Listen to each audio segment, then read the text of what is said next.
Depleted uranium, the Gulf War. As she mentioned, during the Gulf War, we had a real problem.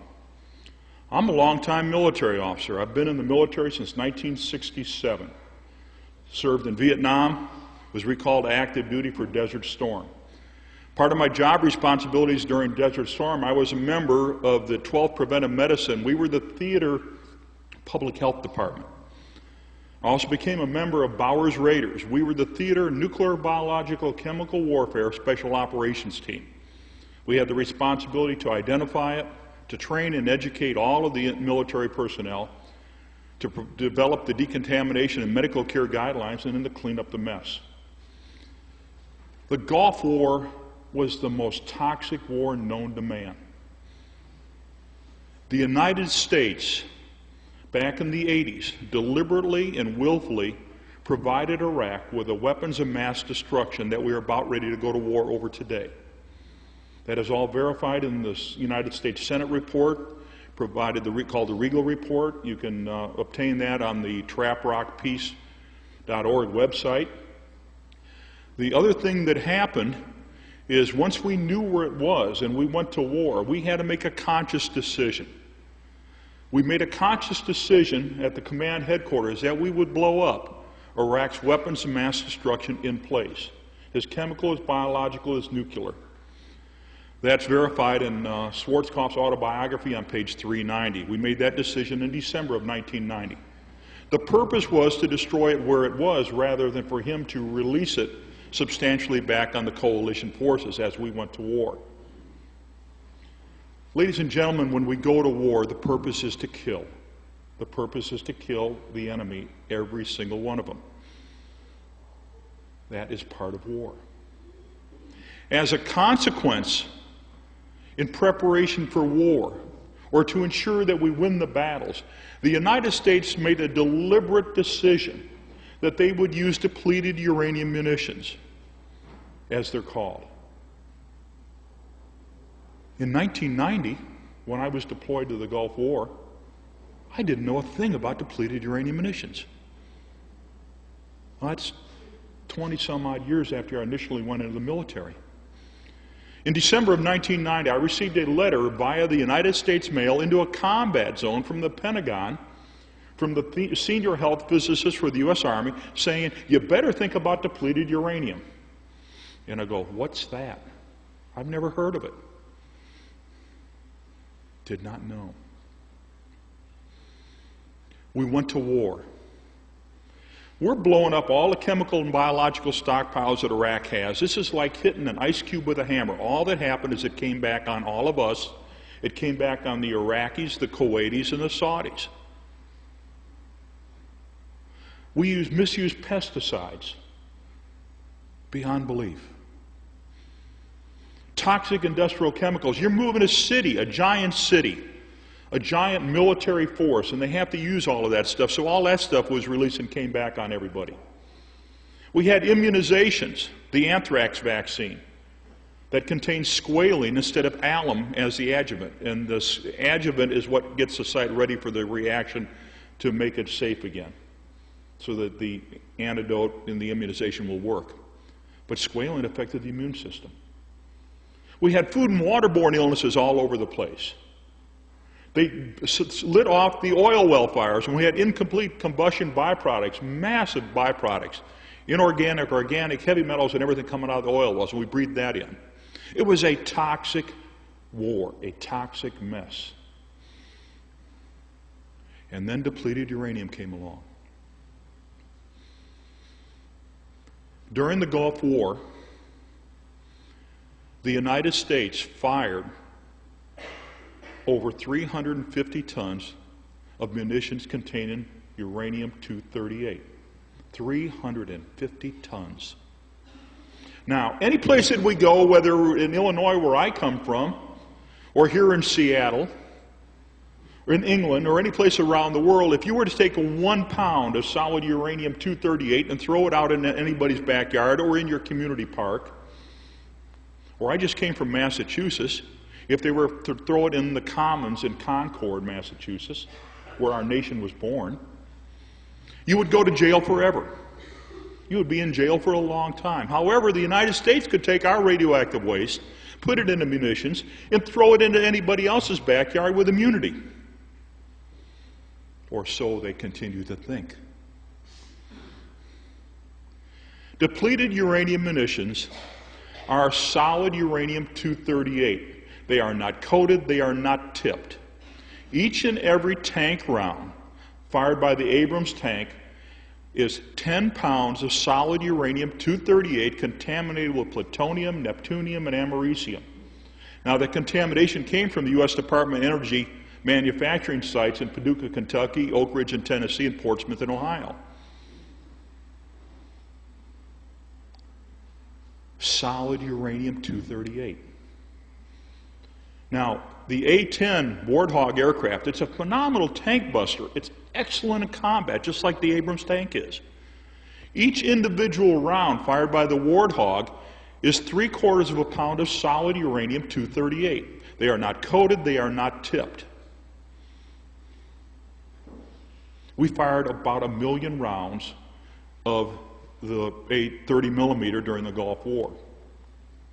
15,000 rounds of the tank round during the Gulf War for about 350 tons of solid uranium-238. The majority of the casualties during the Gulf War, the majority of those that died, the majority of the Americans that died during the Gulf War and that were injured in the Gulf War were as a result of friendly fire. The U.S. shooting the U.S. with uranium munitions. When I got the tasking from the Pentagon down through Norman G. Schwarzkopf, directly to D.G. Zulis. Now, Schwarzkopf was the theater commander, overall, the top general. He was in charge of the war. D.G. Zulis was the theater medical commander, and I worked for him. They told me, clean up the DU mess. And I'm going to finish the job. When we got up into northern Saudi Arabia, KKMC, that's King Khalid Military City, we're collecting the U.S. friendly fire vehicles there. We walked in there, and members of the 144th Maintenance Company were in there working on this already, and they're in cutoffs in their boots, and that's about it. They're sucking uranium dust in. They're sucking uranium contamination. They're absorbing uranium contamination. We walked in there, and there's only one way to describe it, and it's very appropriate in this building, this church. Oh my God. Within 72 hours, we were sick.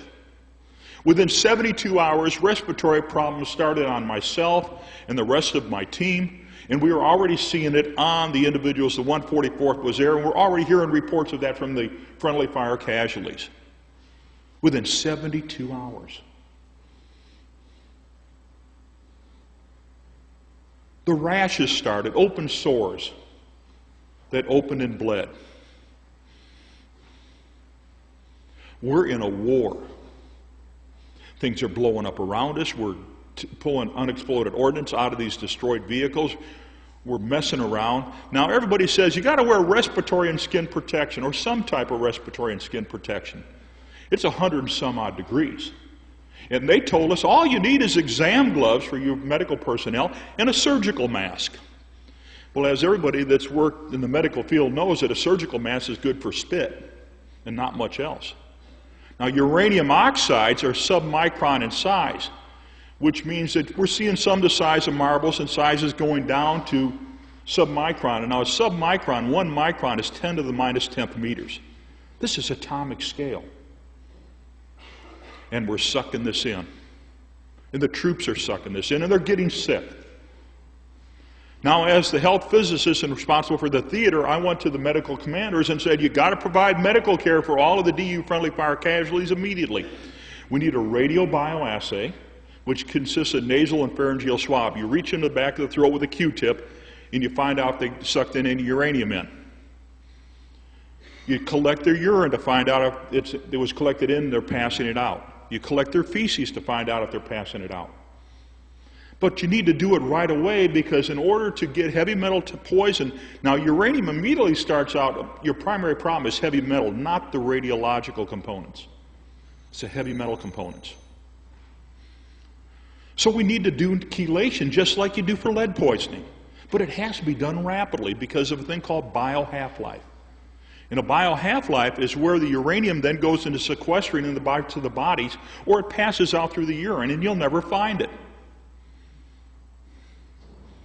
They refuse to provide medical care to myself, my teams, the friendly fire casualties, and to this day, the number of U.S. friendly fire casualties, heroes of our nation, shot up by soldiers of our nation, still have not received the medical care that they earned in combat.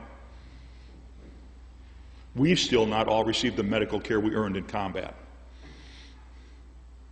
Myself and our team got sick within 72 hours, much less the friendly fire casualties.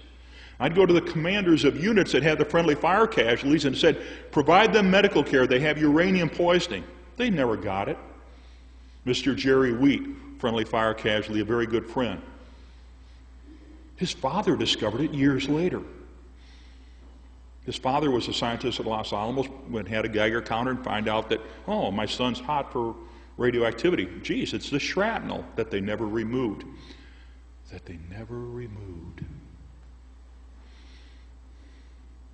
We've had a toxic wasteland, an unbelievable toxic wasteland caused by deliberate Iraqi actions with their weapons of mass destruction in their Scuds. I've had 32 Scuds come in over my head and blow up.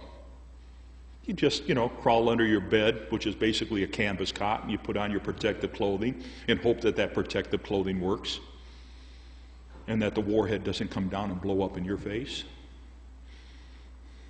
A toxic wasteland. What is depleted uranium?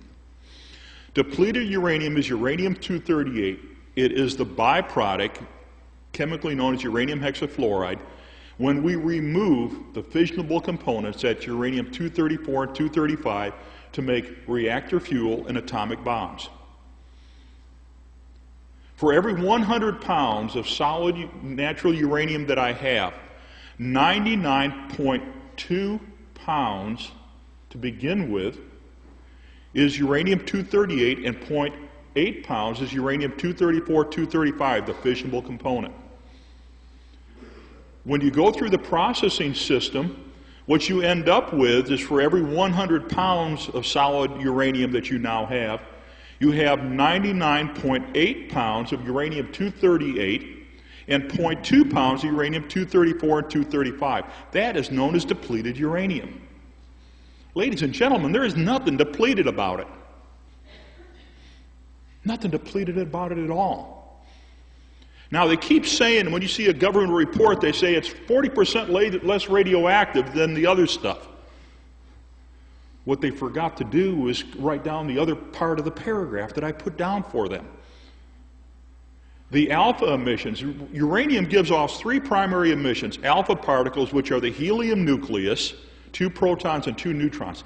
These are massive particles. When they get into tissue, cause tremendous ionization damage to tissue. Absolutely rip it apart. And then you have the gamma particles, but those are outside, and there's not a whole lot. They're very small, pure energy. And then the beta particles, like an electron. That's what runs around in our electrical wires and provides us electricity. But when you change the proportion of uranium-238 from 99.2% or 99.2 pounds per 100 up to 99.8 pounds per 100, guess what? The alpha emissions increase proportionally. So when you get the uranium-238 in your body, no wonder we all got sick. A toxic wasteland, a deliberate use. I think that should clear it up. The other thing, too, with uranium munitions, ladies and gentlemen, they are not coated, they are not tipped, as I mentioned before. They are not coated, they are not tipped. You continuously see report after report where they say, well, the munition's coated and tipped like there's some steel or lead in there and the uranium's on the outside. It's not. It's solid uranium-238. 10 pounds per round for the tank and 3/4 of a pound per round for the A10. Yes, sir. There is no coating. Absolutely.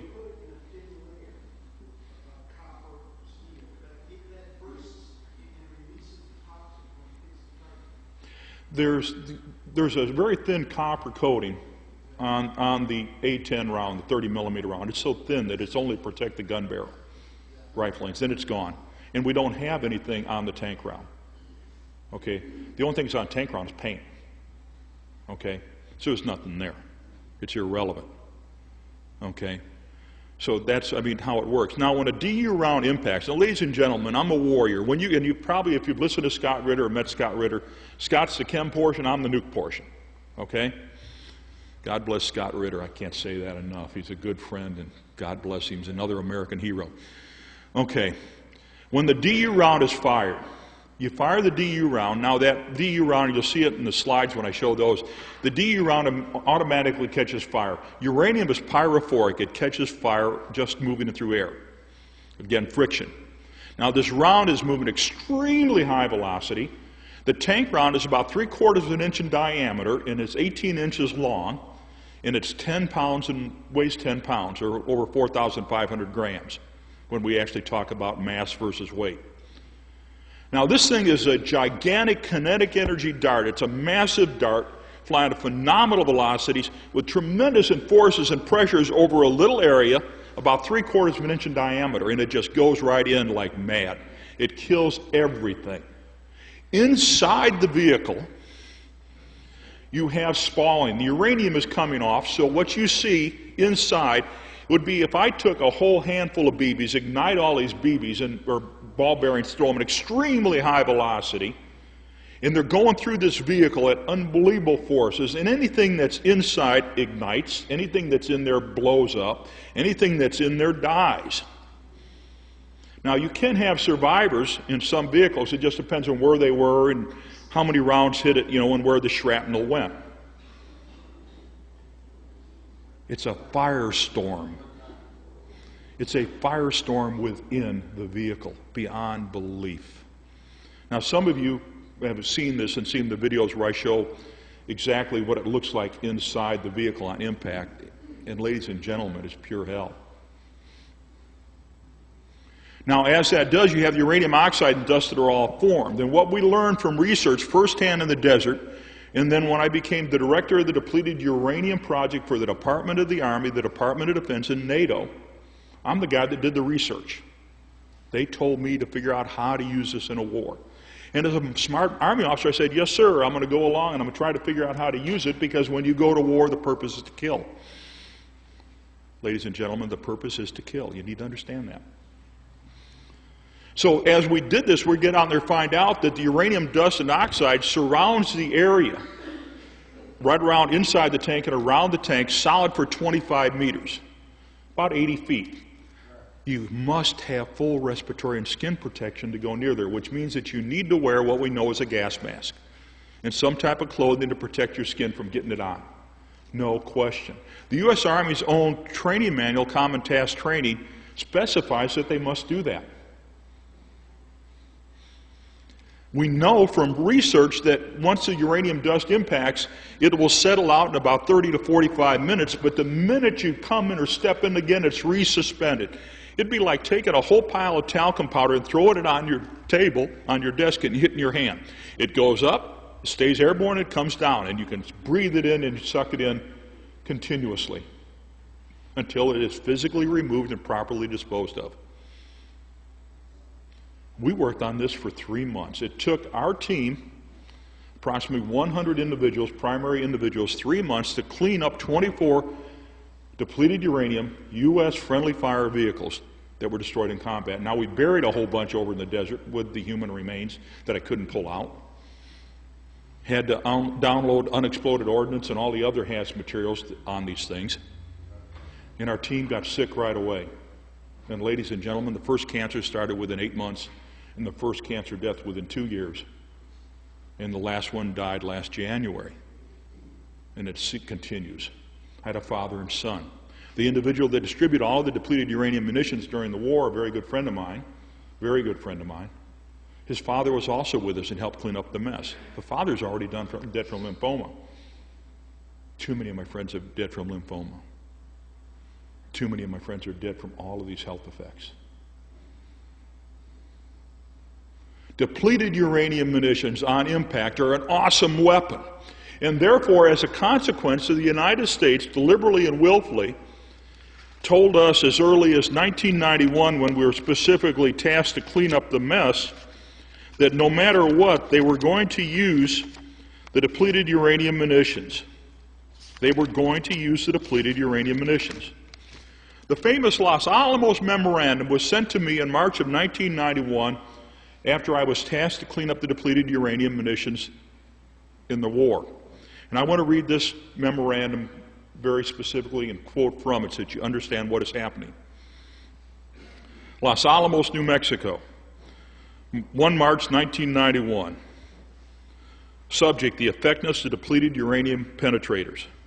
There is a relatively small amount of lethality data for uranium penetrators, either the tank-fired long version or the Gaui 8-round fired from the A-10 close air support aircraft. The recent war has likely multiplied the number of DU rounds fired at targets by orders of magnitude. It is believed that DU penetrators were very effective against Iraqi armor. However, assessments of such will have to be made. There has been and continues to be a concern regarding the impact of DU on the environment. Therefore, if no one makes a case for the effectiveness of DU on the battlefield, DU rounds may become politically unacceptable and thus be deleted from the arsenal. If DU penetrators prove their worth during our recent combat activities, then we should assure their future existence, parentheses, until something better is developed, through service DoD proponency. If proponency is not garnered, it is possible that we stand to lose a valuable combat capability. I believe we should keep this sensitive issue in mind whenever after-action reports are written. Respectfully, Colonel Michael Ziem. I was told to lie.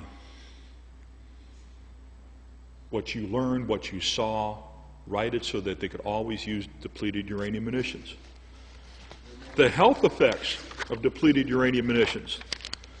I got another memorandum on 8 March of 1991, and this came from the Defense Nuclear Agency, and I'll just read one small quote in here.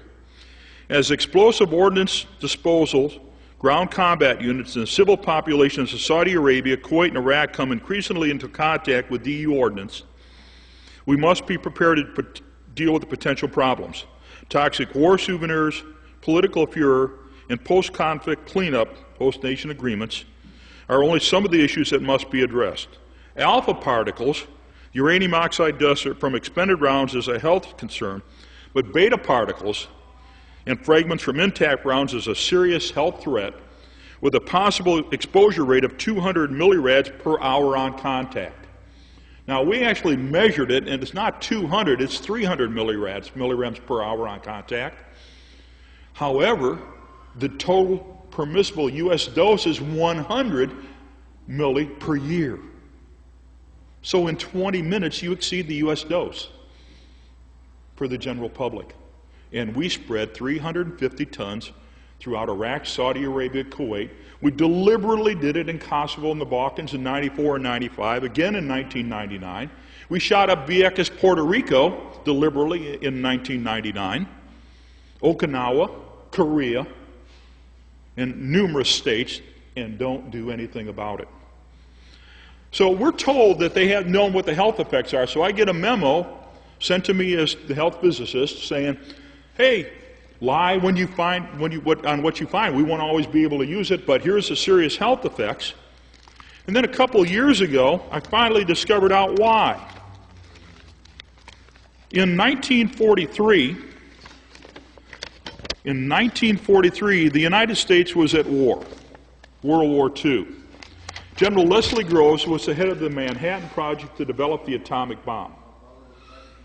And at that time, some of the greatest physicists in the history of the world, Conant, Compton, and Urey, sent a letter to General Groves, and they recommended that the United States deliberately use radioactive materials in uranium to contaminate air, water, and soil to cause the respiratory, the blood, the cancers, the gastrointestinal, all of the effects that we encountered on myself, within my team, and all the friendly fire within 72 hours in the Iraqis, okay?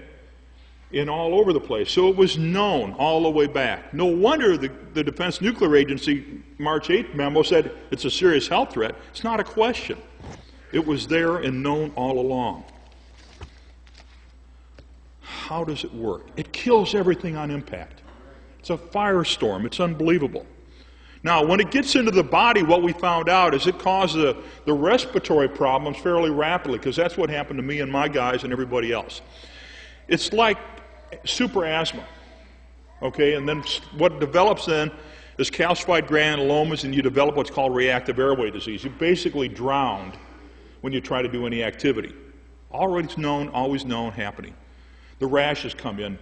Now, what happens is the uranium, you got a bio half-life. When it gets into the body through respiration, 57% is insoluble. So now I got this heavy metal particle that's also radiological sitting in the lungs, and it's going to cause the particulate damage, just like breathing coal or dirt or wheat chaff or anything in. It's not a good day. But now they got the radiological component that's irradiated in the lungs at 300 millirems per hour just for beta. In the alpha particles, I've measured up around 1,200 to 15,000, just depends on what they are, but it's irradiating, so it's causing all kinds of damage. Permanent damage in the lungs. The 1943 memorandum said it would start within hours and days and permanent damage within weeks, and it happened. Happened to me and happened to everybody else. Now, the other 43% is soluble fraction. That's soluble fraction of uranium. Now, this is a heavy metal radiological toxin that goes to the lymph glands and messes up your immune system. It goes to your teeth and displaces the calcium in your teeth. And so what we're seeing today and what's happened to me recently is I'll be eating a piece of bread or something, my teeth just fracture off, and I'm getting the same report from all over the country. There's no calcium in the tooth, so the tooth structure just breaks. We also have the uranium going into the bone. It's a calcium seeker, so it replaces the uranium in the bone. So now you got osteopenia, osteoporosis starting out right away, not even a question. Then you have the uranium going down to the kidney, and it's like a seed. It's a kidney stone, forms a kidney stone. Now that uranium is extremely soft. Uranium is not hard, it's extremely soft. Then you get the calcium and the oxalates, the other things that come down, now you get a kidney stone forming. However, you got the radioactive component that's causing tissue damage, and the heavy metal that's causing tissue damage, and you form scar tissue called a thyrocast around the uranium, and you can't get it out of the kidney. Shockwave lithotripsy, the current way that you break up a kidney stone without doing surgery, won't work. It's a soft complex. It won't break it up. So that kidney stone is embedded in the kidney, and they keep forming, and I don't know how many, I gave up my number of kidney surgeries. After a while, they just said, it's in the dozens. There's no sense in counting them anymore. That stone forms in there, and they can't remove it unless they remove it from surgery. Now, the uranium stone is formed down there, and it's locked in the lower part of the kidney in the calyx. So what you have is continued chronic kidney pain. How would you like to go to war, have them use ammunition, not provide medical care, not tell you, and then when you get so painful that you literally can't step into your own pants? It's not a good day. So we've got all these things happening. And then the cancer's developed. Member of my team, he had the first bunk in our tent closest to the uranium contamination in the Gulf War. And he developed cancer of the pharynx and the larynx, up here in the back of the throat within 8 months. He's dead. Sitting's dead. Sewell's dead. I just count and count and count. Dave Kiefer, the guy that had the responsibility, and his dad's already dead from lymphoma because his dad was a civilian that came over to help us clean up the mess. And this is where it comes in very important to what's just recently happened in Idaho. Mr. Kiefer had the responsibility for cleaning up the DU armor and fixing the DU armor on the messed up tanks. And he's already died of cancer. They said the civilians weren't there and did it. Well, it's real funny. I got a picture of them doing it. Yeah, I guess it was my imagination. And it continues on that work. Was the Gulf War an easy war? Not hardly. It was a toxic wasteland. And it's still a toxic wasteland today. It's not changed. A toxic wasteland. From chemical and biological materials that Iraq deliberately used on us that we sold him, and he manufactured more from, that we then deliberately went and blew up in place that whipped it back on us starting in early when we got into the war, that we blow up immediately after the war. Camisea is probably the most famous one, but there were well over 105 sites that we knew of and blew up. Now the Camisea, the sarin, the cyclosarin that was blew up from Camisea, personally got me at 200 miles away. The Secretary of Defense, Dr. Bernard Rosker, sent a letter to me, he was Deputy Secretary, said, Doug, you were hit by sarin and cyclosarin, go to the VA and get care. No, I was 200 miles away. That's how far it goes. 105 sites all over. Then Scott Ritter's team, UNSCOM, God bless Scott Ritter, they went in and they blew up a whole bunch more and destroyed a whole bunch more of this stuff. Now guess where that came back on? The U.S. troops, the environment, the Iraqis, the Kuwaitis, the Saudis. And we wonder why the health effects in the photographs that are out there in the lobby and the next at the church are there and the kids are sick and dying. It's not even a question. So where does the blame land? It lands all over the place. But when we decide to deliberately use depleted uranium munitions, refuse to provide medical care, refuse to clean up the environment, we got a problem that we must deal with. What happened when we looked at all this stuff? Had all the orders. The orders kept coming on down. We started, do the medical care, provide the environmental cleanup. The orders never ceased. And the exposures never ceased because the medical care was never provided and the environmental cleanup was never done. One of the most disturbing facts that's happening right now, ladies and gentlemen, and I'm glad to see veterans in our audience today because, again, they help protect our freedom and that's what it's all about. But at the same time, when we go to war, if we use a weapon, we have to look at the responsibility and the consequences of the use of that weapon. The Gulf War had a total casualty count of 760 casualties when we redeployed in 1991. Redeployed means that we bring the troops back home.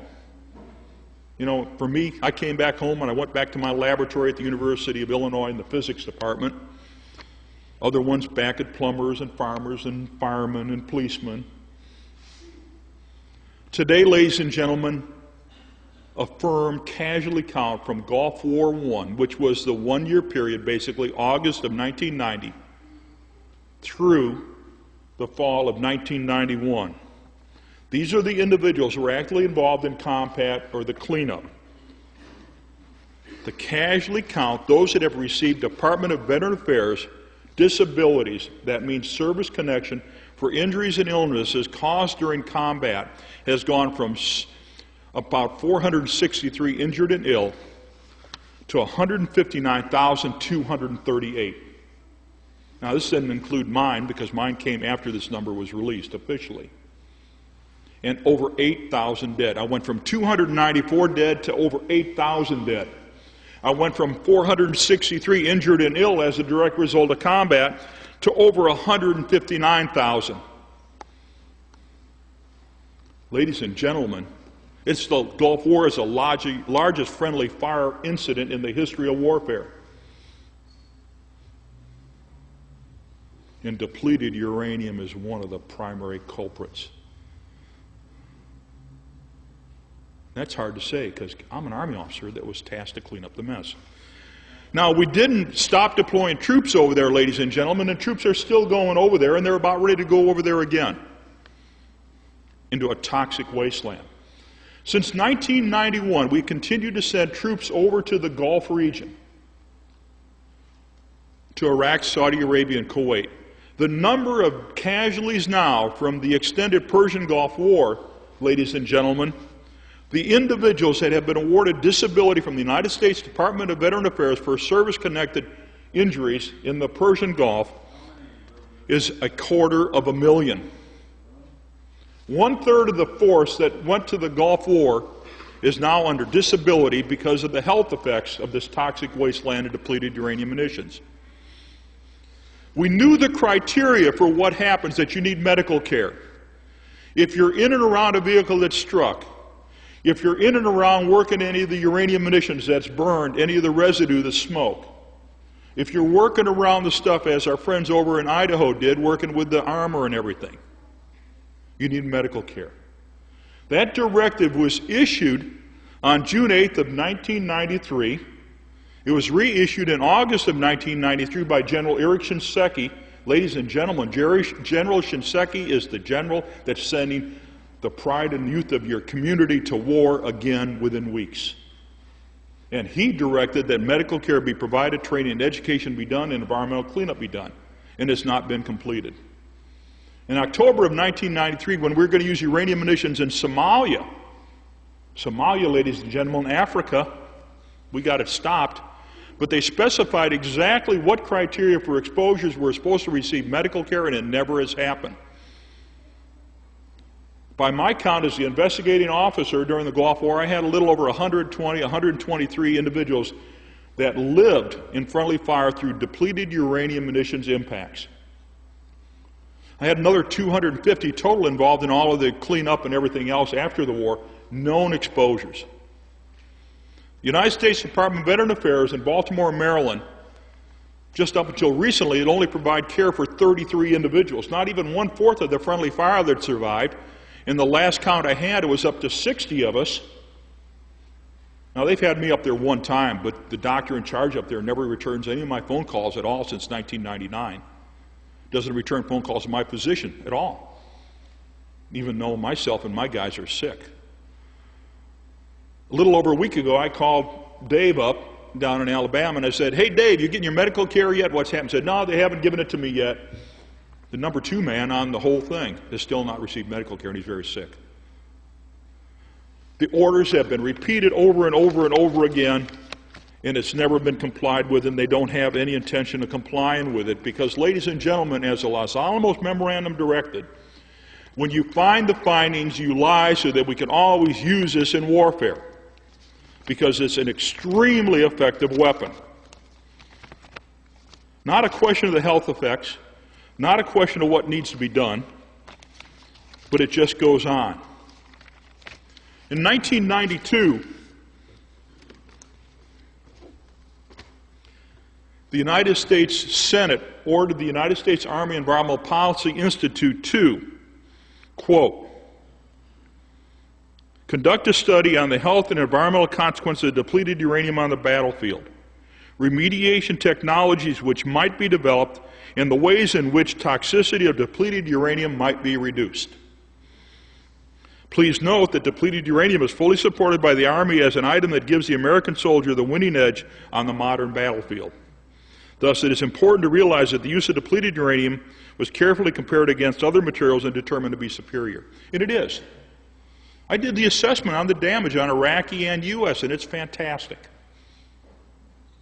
When you go to war, the purpose is to kill. Use the best weapon you can. Today, ladies and gentlemen, I must urge that when we go to war, if we go to war, and I hope we never go to war again, that we have to make sure that the warriors, the soldiers, and everybody know that you have to deal with the consequence of the weapons you use. You can't take radioactive materials and deliberately and willfully throw them in somebody else's backyard, deliberately and willfully deny medical care to the U.S. veterans, the heroes of our nation. You can't deliberately and willfully deny medical care or the protocols to the enemy soldiers because according to the Geneva Conventions, if I shoot the enemy and he survives, I got to provide him medical care. We have forgot something about ethics and morality, and it never ceases to amaze me. Now, the medical care directives that were coming out just didn't end with that. In 1993, when we're trying to get all the medical care put together, the U.S. Army Medical Department sent an order out, and in that order they deliberately said to leave the uranium shrapnel embedded in the arms and the bodies of the U.S. friendly fire casualties to determine what the health effects would be. And Jerry Wheat developed cancer, and the individual that wrote the memorandum when we were in Washington, D.C. testifying sat right next to him and said, "Oh, sorry, Jerry, no, it didn't really cause it." It's a crime against God and humanity. And it never stops. And it never stops. The medical directives have been issued. The cleanup procedures I developed. We told how do you clean it up or what you can do. But as we started to do this, we found out that for every single vehicle that's destroyed, I have to pick up that vehicle physically. Now it's got all kinds of unexploded ordnance in there and everything else, so it's a bomb in of itself. Okay, so you can move it, jank it, whatever you want to bump it or anything, it'll blow up. 3 of my guys died at a place called Doha when that whole thing blew up in August of 1991 because they were trying to clean up a destroyed tank, and that ammo was unstable, blew them to smithereens. 2 of my other team members, one was gone trying to get a truck, and the other one, the only reason he survived is because he was able to duck down underneath the desk. Unbelievable mess. I don't know how to describe it. The United States Army, Command Staff at the Pentagon, and Schwarzkopf and Zulus told me to clean up the depleted uranium mess. They recalled me to active duty as the Depleted Uranium Project Director to develop all the training and education necessary to make our troops safe and NATO troops safe when they use it. They ordered me to develop the environmental cleanup procedures. And we found out that for each single vehicle, I'd have to take that vehicle, physically remove it, and then scrape all the dirt down to 6 inches out to 400-meter radius in order to make it safe. The highway of death, ladies and gentlemen, is a toxic wasteland depleted uranium mess as we speak. The Seattle Post-Intelligencer, Larry Johnson, just wrote an article, and we worked on and talked with them. They went over, they measured the contamination physically at the site, and it was 1,000 times permissible. Had nothing to do with the U.S. Army measurement. That's your own local newspaper and your congressman. Not a question. An unbelievable mess. Ladies and gentlemen, when you go to war, the purpose is to kill. However, when we go to war, we have to remember what are the health and environmental consequences of the weapons that we choose to use in war. The Army asked me to clean this up. I myself am affected. The individuals that I asked to work with me are sick and dead. The pride and youth of our nation are sick and dying, and they've been denied medical care. And the casualty rate now for all individuals deployed to the Persian Gulf is over 250,000. And we're about to go to war again. The gas mask, ladies and gentlemen, that we wear when we go to war, that was supposed to protect us there during the war, doesn't work. The United States General Accounting Office has absolutely verified that, and the Army knows it. When you move your head, the seal breaks under your chin, and when you don't have a seal, when you go into whether it's chemical or biological or radiological, you're going to breathe it in. And you're going to get sick and you're going to die.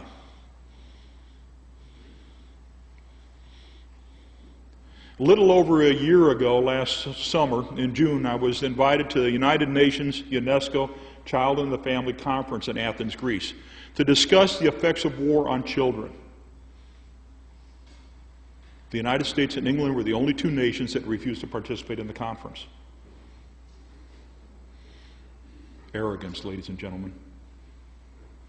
The conference was about the effect of war on the child. We're in the most appropriate place today. 2,000 years ago, it was said, "And a child shall lead them." And my hope and dream for all of you in the world is that peace will come. And maybe the prophecy will be refilled again, "And a child shall lead them." But if the children are dead due to the consequences of war, the refusals to deal with the health and environmental consequences of the use of disastrous weapons, where will the child come from? Where will be that child that will lead us to peace? Thank you.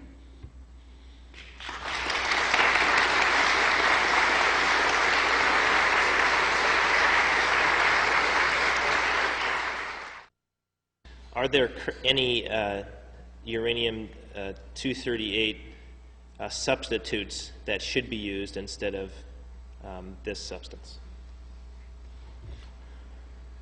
The primary substitute, which I would recommend, and again has the effectiveness of a penetrator, is a tungsten penetrator.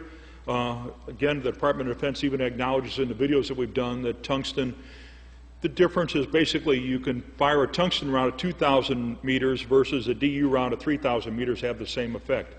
However, the type of battles we're going to have are very seldom going to be in the desert again. So when you're in close range comparison, tungsten's a lot better. It doesn't leave all the environmental and health effects that DU does.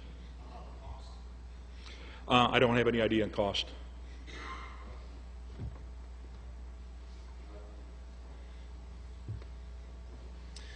John Stanford was the former superintendent of Seattle schools and former general in charge of supply during the Gulf War. He died a few years ago of cancer. Do you think he could have been a victim of depleted uranium? I don't know the individual. However, with all the hosts of exposures we had during the Gulf War, you'd have to go back and do an assessment and find out what his health effects were, where he was in the Gulf War. But he came back sick and died from the Gulf War. More than likely, yeah, that's what happened. Was it DU? I don't know. Depends on whether or not he had the exposures downwind, in a vehicle, in equipment, cleaning it up. But there's so many exposures we can't separate out. That's one of the problems with the medical evidence. We're not in a laboratory. We're not in a hospital. We're dealing with reality. And the reality is, if you see something wrong and you find it, they got the exposures, you can make an estimate, but you can't prove it. The Department of Defense wants everybody to prove whether or not they were exposed and that their health effects come from that. Unfortunately, in a war, you can't do it.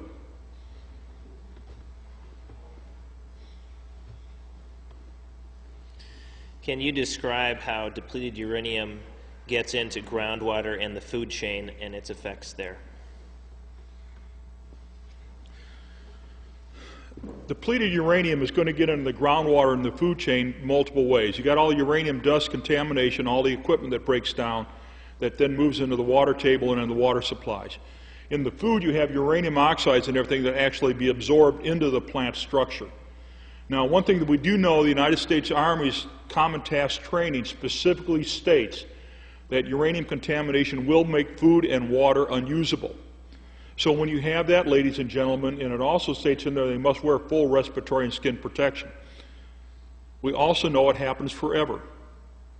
Therefore, when the Army personally says that food and water will be contaminated, and that's an indiscriminate killer, that makes the use of depleted uranium a crime against God and a crime against humanity. Because it doesn't matter, and again, and the child shall lead us.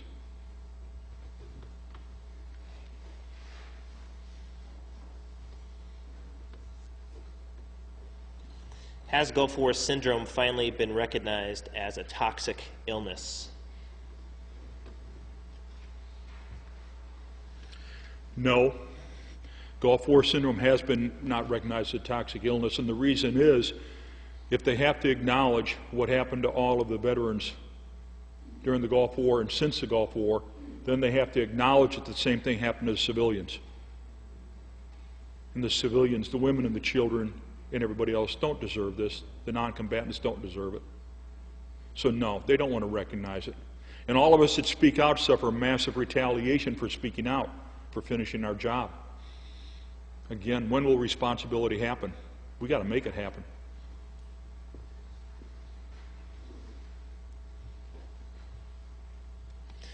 What studies have been conducted about the effects of depleted uranium on Iraqi soldiers and/or civilians?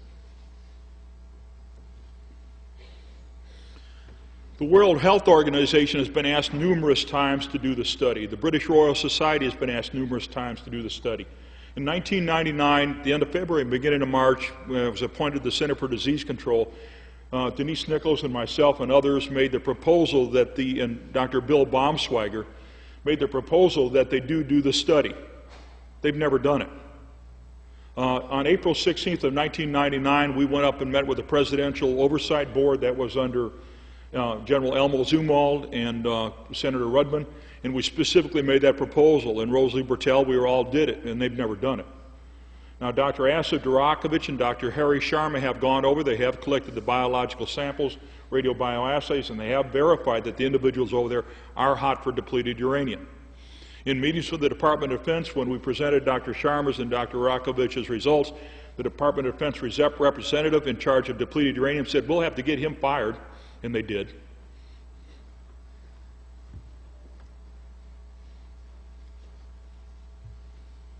In your opinion, how many people living in areas where depleted uranium are used are affected at this time?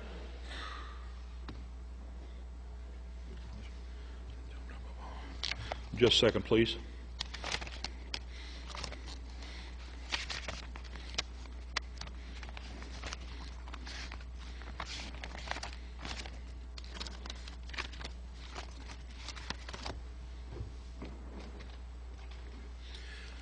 The individuals affected by depleted uranium, if you're in an area, again, coming back to the criteria for exposures, okay, and I've got to pull that paper up again if you wait a moment. If you're in the area, basically, if you're in the area where you're downwind of any contamination, where you work in the area of any contamination, if you've gone within 400 meters of any contamination, if you've been downwind within a fire, or you go back in an area that was contaminated, then you need medical care. That's the Department of Defense's own specific guidelines. Okay? So it's not a question. It goes back to the October 1993 directive. But the other thing, the June 1993 directive said anybody affected by it. So the men, the women, and children all over the world, Vieques, Puerto Rico, any place where it's been used, and they come into those criteria, they need medical care, and if they're sick, more than likely they had an exposure. But again, when you don't do the medical testing, you don't find it. If you don't find it, you're not responsible. If you're not responsible, you don't have to do anything. That's why medical care was denied to myself and all of the rest of the individuals, and it still is.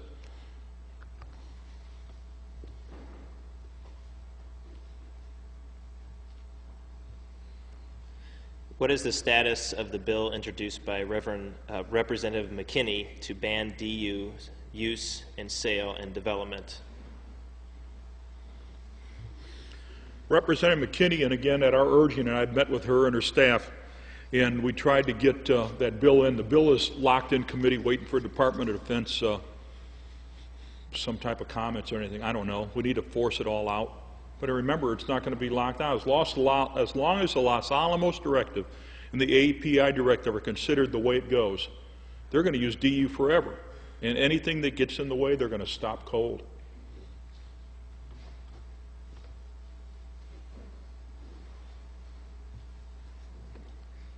What are the proper cleanup measures for uranium-238? Can these sites be adequately cleaned?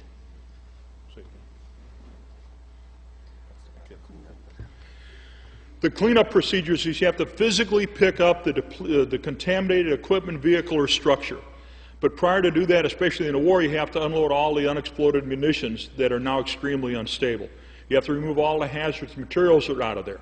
Then what you have to do is either take that a facility like Barnwell, South Carolina.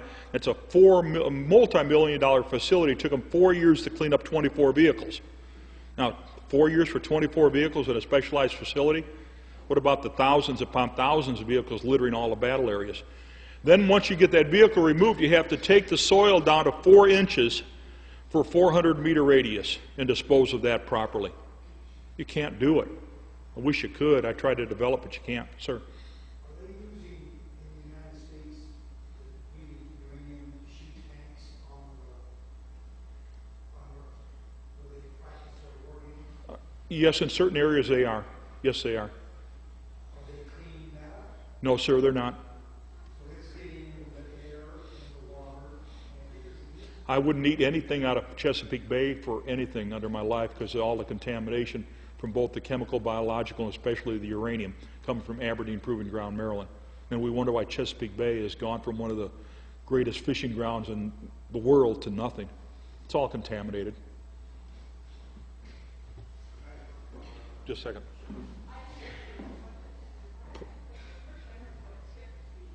I can't hear you.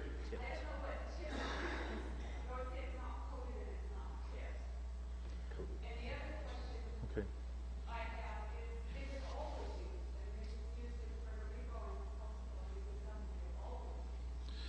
Okay, again, this is a total confusion, and the individual that started the confusion did it deliberately. I'm holding a pen up here. If you have depleted uranium round, okay, this round is solid uranium. It's not the tip of the pen up here, it's not the back, and it's not coated. Each round is solid uranium-238. Again, this is a thing to get everybody confused as if it's not a whole lot there. Okay? Now, in Puerto Rico, we know that they used it in February of 1999. I tried to activate my team, the one that we developed for the military, to go clean it up and get medical care. We refused that. We could not do it by the Secretary of Defense. Now, we know from conversations and emails that I've had with U.S. Navy personnel down there that they've been shooting up for a long time because the Navy personnel on the ships and in the areas where they're using it on the guns are getting sick from uranium, and they were having the same health effects. We coordinated those with Dr. McDermott for medical care. But again, that never gets out.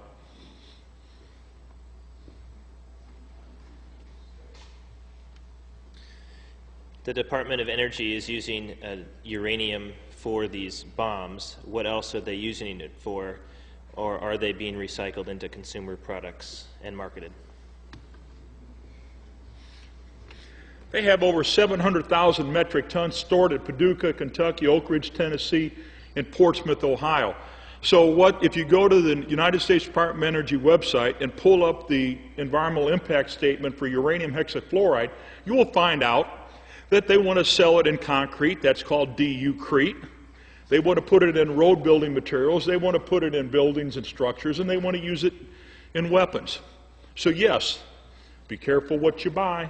Now, the other thing that we do know and have verified 100% is, as a consequence of war, they decided to recycle the metals from combat.